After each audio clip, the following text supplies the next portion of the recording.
আসসালামু আলাইকুম সুধী দর্শক মণ্ডলী, এই মুহূর্তে আমরা দাঁড়িয়ে আছি বানি ইসরায়েলের যে এলাকা, অর্থাৎ নবী পাকের দুধমা দাই হালিমার বাড়ির সামনে।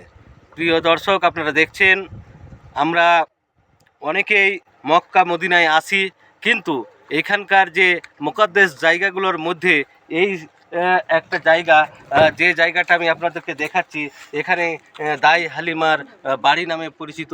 এইখানেই হালিমা ছোট্ট শিশু নবী পাক সাল্লাল্লাহু আলাইহি ওয়াসাল্লাম মুহাম্মদকে নিয়ে বসবাস করতেন।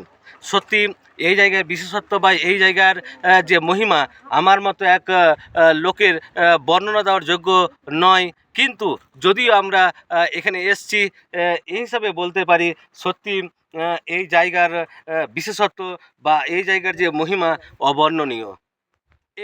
এইরকম একটা জায়গায় দাই হালিমা সেই ছোট্ট শিশু মোহাম্মদকে নিয়ে প্রায় 4 বছর এই এলাকায় কাটিয়েছেন। এই এলাকাটা সেই সময় বা তার আগে মোহাম্মদ যখন এখানে আসেননি, তখন এই এলাকার আবহাওয়া, এই এলাকার গাছগাছালি বা এই এলাকার যে বিশেষত্ব ছিল পুরোটাই আলাদা।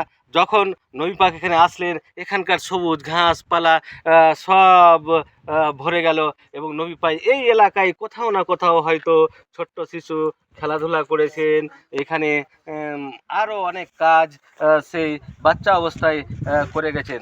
সত্যি অবর্ণনীয় এবং অভাবনীয়। আমরা আমার হাজীগণকে নিয়ে এই জায়গাটা আসতে পেরেছি, এটা আমাদের কাছে এক সৌভাগ্য এবং কপালের ব্যাপার। আমি আল্লাহ পাকের কৃপায় 6বার এখানে মক্কা মদিনায় আসা হয়েছে, এবার 7মবারে এই জায়গায় আমি উপস্থিত হয়েছি। আর এই জায়গায় আসতে পেরে সত্যি আমার মন আজকে খুবই খুশি, এবং আমি খুবই আনন্দিত যে এই রকম একটা ভালো জায়গায় আমরা আসতে পারলাম। এবং এই সেই জায়গা যেখানে ছোট্ট শিশু মোহাম্মদ প্রায় সাল্লাল্লাহু আলাইহি সাল্লাম প্রায় 4 বছর এখানে কাটিয়ে গেছেন।